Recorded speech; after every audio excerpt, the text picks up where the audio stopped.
You know what it is. That's right. It's time to talk money with your money nerd and financial coach. Now, tighten those purse strings and open those ears.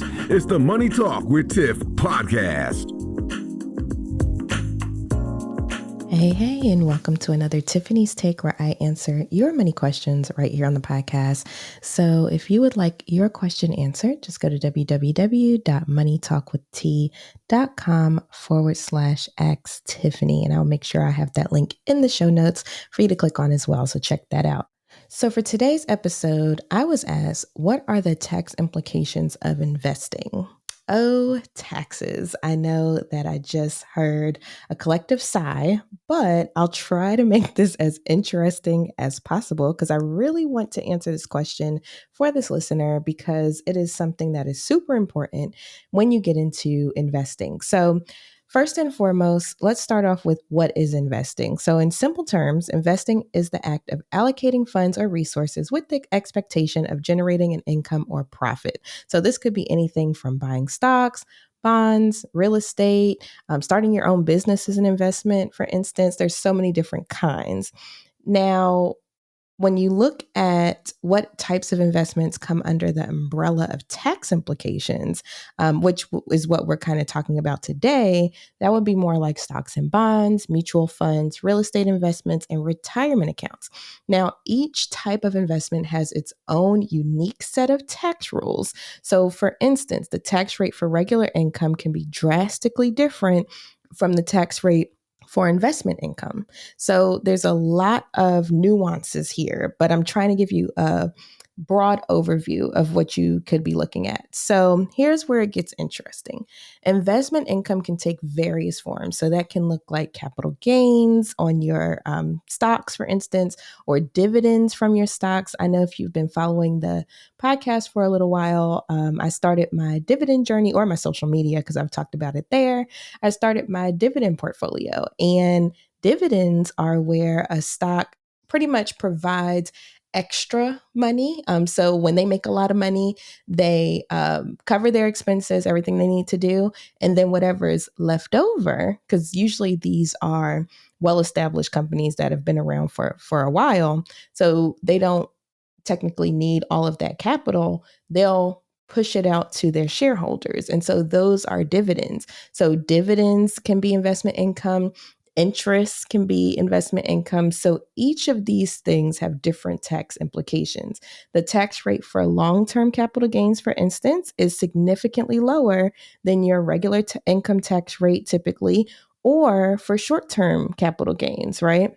And capital gains is how much you make on your investment when you pull it out. So for instance, if I had a stock and I bought it at $30. It's now worth $60. And I decide, I'm going to go ahead and take it out the market because I need that $60. Well, I'm going to have to pay taxes on the difference. So between 30 and so 60 minus 30, which is $30. It went up $30 while it was in the market. That is capital gains. Now, long-term capital gains is if you hold it for longer than a year. Short-term is anything less than that. So long-term capital gains tax is less than short-term capital gains tax, which is why I tell people, if you do invest, make sure you leave it in there, for as long as possible, because if not, you could be hit with higher taxes. So anyway, dividends, on the other hand, can be taxed at the same rate as your regular income or a lower rate, depending on whether they're qualified or non-qualified. So let's get into that nuance because you're probably like, wait, so what is a qualified or non-qualified investment? So qualified investments are those that offer certain tax advantages, like your 401k that you can get through your work, your traditional IRA. Your non-qualified investments, on the other hand, don't offer these benefits, but can still be a valuable part of your overall investment strategy. So if you have the wherewithal, so if you have the money and you're already investing in your 401k, you're already investing in your IRA, you can also open a taxable account. Those have different tax implications as your qualified investments, your retirement accounts. But when you get into retirement, it's good to have two different pots to pull from. Well, really three.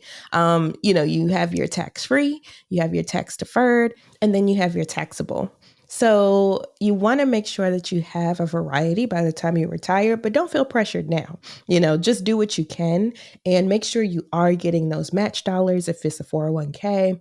Or, and if you're already doing that, maybe investing in an IRA outside of work, just tackle those first. And then you can maybe open up a taxable. So, for instance, I have a taxable account that I just play around with. Like that's where my dividend investing is.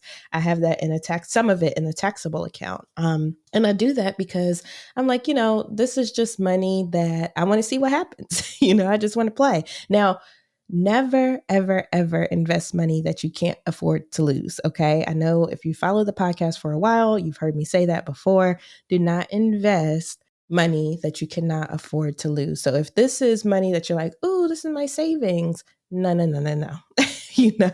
That's not what investing is. Make sure you have savings, make sure you are able to cover your bills, and then you can worry about investing unless it's in a 401k that has match, because I make exceptions for those. But anywho, I'm going off topic. I just wanted to do that word to the wise real quick.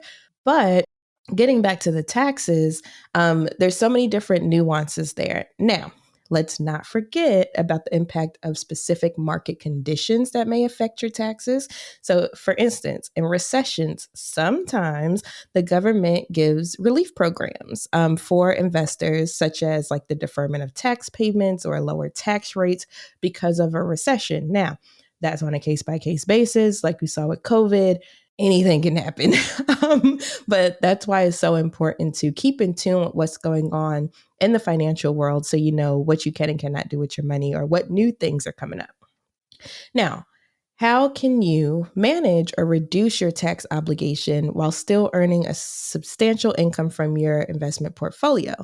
This is a question that every investor wants to know the answer to. So, a few strategies that you can use include holding on to investments a little longer to benefit from the lower long-term capital gains rates, like we discussed before, making use of tax advantage retirement accounts, like we discussed before, the 401ks, IRAs, and offsetting your gains with losses. So, there's something called tax loss harvesting.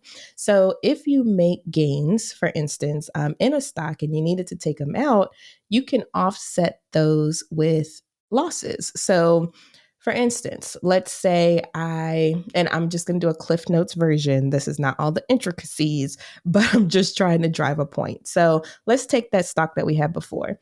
Bought it at 30, now it's 60. I decide I want to take it out. That's $30 in capital gains that I would have to pay taxes on. But if I had another stock that say started at 70, I bought it at 70, now it's at 40, and I go ahead and pull it out, now that's losses. So I can take that loss and offset that gain. So I know this is an advanced strategies and it might not make too much sense, but I'm trying to give you a Cliff Notes version. Get with a financial professional. This is not investing advice.